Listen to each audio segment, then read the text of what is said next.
सुप्रभात। Saint Thomas international study portal पर आपका स्वागत है।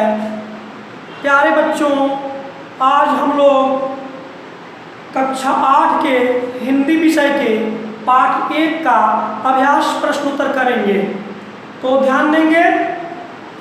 इसके पहले हम लोगों ने पाठ 1 का कविता वाचन किया था।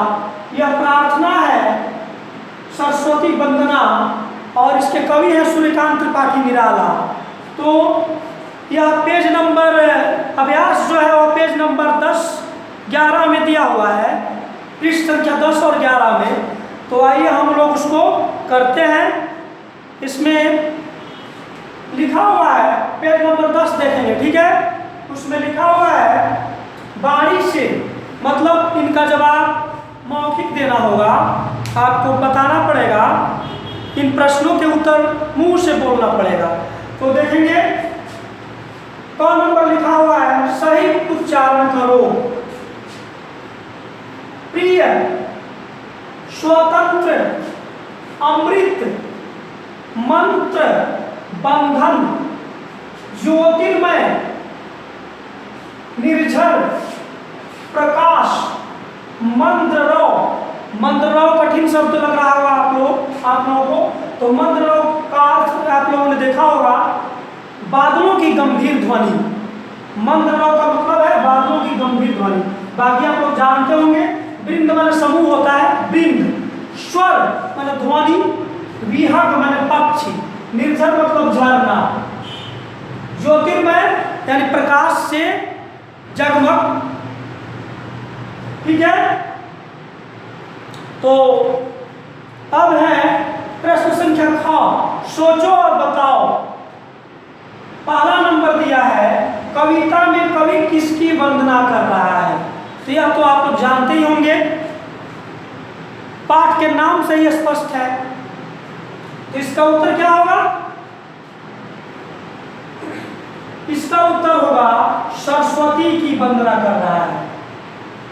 कवि माता सरस्वती की वंदना कर रहा है। प्रश्न संख्या 2, कवि क्या काटने की प्रार्थना कर रहा है। कवि क्या काटने की प्रार्थना कर रहा है। तो इसका उत्तर होगा, हमारे हृदय में जो अंधकार है, हमारे हृदय में जो अज्ञानता है, उस अज्ञानता को काटने की, दूर करने की बात कर रहा है, ठीक है। क्या उत्तर लिखेंगे? कवि हमारे हृदय में जो अज्ञानता है, उस अज्ञानता को काटने की बात कर रहा है, ठीक है। अब प्रश्न संख्या 3, कवि देवी से क्या हरने को कह रहा है। कवि देवी से क्या हरने को कह रहा है। तो इसका उत्तर होगा, कवि देवी से अंधकार को हरने की बात कर रहा है। अंधकार मतलब अज्ञानता, अज्ञानता को हरने की बात कर रहा है। प्रश्न संख्या 4, प्रस्तुत कविता किस कवि द्वारा रचित है। प्रश्न संख्या 4 है, प्रस्तुत कविता किस कवि द्वारा रचित है। तो आप लोगों को मैंने पहले ही बता दिया था, और अभी भी ये व्हाइट बोर्ड पर लिखा हुआ है कि इसके कवि हैं सूर्यकांत त्रिपाठी निराला। तो आप इसका उत्तर लिखेंगे, प्रस्तुत कविता के रचयिता सूर्यकांत त्रिपाठी निराला हैं। चलिए अब आगे, यह तो मौखिक प्रश्नों के जवाब देना था, और अब इसके बाद लिखा हुआ है लेखनी से। लेखनी से मतलब है कि अब जो प्रश्न है उनके उत्तर आपको लिखना होगा। उनके उत्तर आप अभ्यास पुस्तिका में लिखेंगे। तो मैं उसको बता दे रहा हूँ, और इसको आप अपने अभ्यास पुस्तिका में लिखें, और इसको क्लास 8 के, कक्षा 8 के व्हाट्सएप ग्रुप पर सेंड करें। तो देखेंगे, निम्नलिखित प्रश्नों के उत्तर लिखो।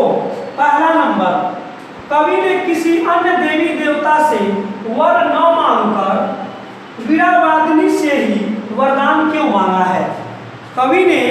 किसी अन्य देवी देवता से वरदान न मांगकर वीणावादिनी से ही वरदान क्यों मांगा है?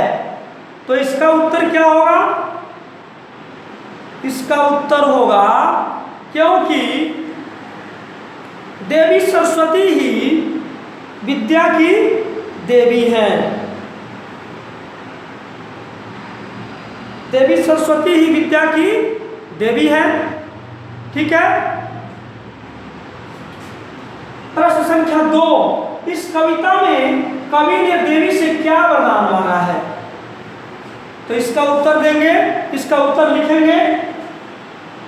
कवि ने देवी से वरदान मांगा है, भारत में अमृत मंत्र भर दो। ऐ देवी, भारत में अमरता का मंत्र भर दो। चलिए आगे देखते हैं।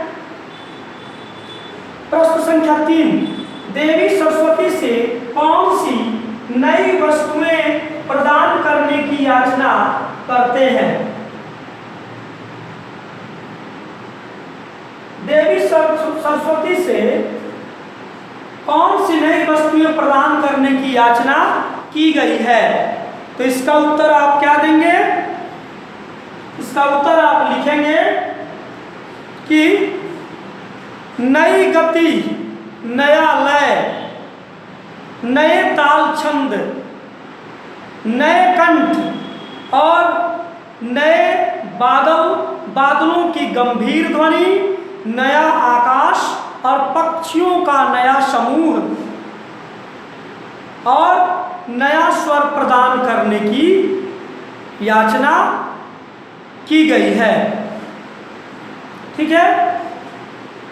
चलिए आगे बढ़ते हैं। देवी से किस प्रकार का निर्झर बहाने का अनुरोध किया गया है? निर्झर का मतलब क्या होता है जी? झरना होता है ना?